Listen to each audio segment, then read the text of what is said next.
Hi praise the Lord. இன்னைக்கு பேச போகிற டாபிக் வந்து உங்கள் வாழ்க்கையில் நீங்கள் கூட எக்ஸ்பீரியன்ஸ் பண்ணியிருக்கலாம். அது என்னன்னா பர்சிக்யூஷன், நிந்தைகள், துரும்புறுத்தல்.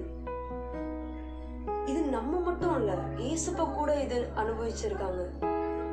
நீங்கள் மார்க் 3:22 வாசிச்சா அந்த வேத பாரகர் வந்து ஏசப்பா பார்த்து சொல்றாங்க, பெயல்செபூல் அப்படி ஒரு பிசாசை கொண்டு இவங்க என்ன பண்றாங்க, பிசாசுகளை விரட்டுறாங்கன்ட்டு ஏசப்பா பார்த்து நிந்திச்சாங்க.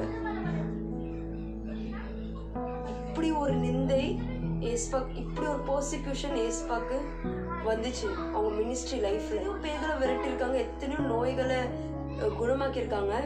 ஆனா அப்பவும் கூட ஏசப்பா பார்த்து பிசாசோட தலைவனை கொண்டு நீ வந்து பிசாசை விரட்டுறன்னு சொல்லி ஏசப்பாவும் நிந்திச்சாங்க.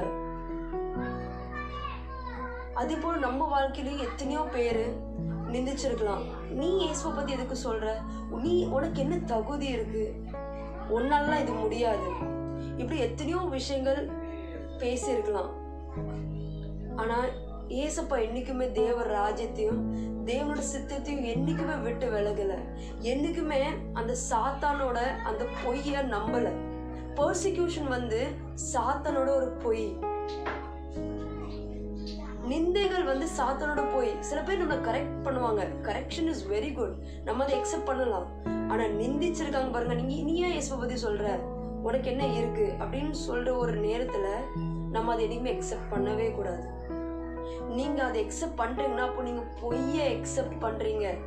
நீங்க சாத்தான் அந்த பொய்யின் அந்த பொய் சொல்ற அதிபதியை நீங்க என்ன பண்றீங்க, பொய்யானவனை நீங்க நம்புறீங்க.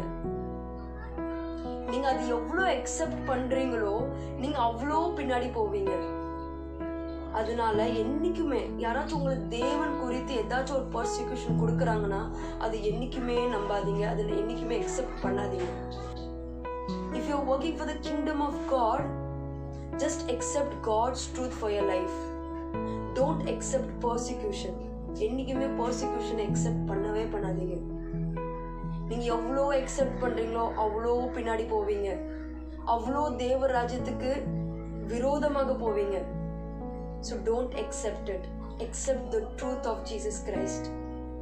அவங்க உங்களை அழைச்சிருக்காங்க, அவரோட நாமத்தை உயர்த்ததுக்கு உங்களை அழைச்சிருக்காங்க. அந்த அழைப்பை விட்டு போவாதீங்க. அந்த நிந்தனை, அந்த பிரச்சனை, அந்த துன்பம் உங்க வாழ்க்கையில வந்தனால நீங்க இதை விட்டு விலகாதீங்க. This is your duty. மகனா இருந்து நம்ம செய்கிற கடமை, இந்த கடமையை நம்ம நிறைவேற்றணும்.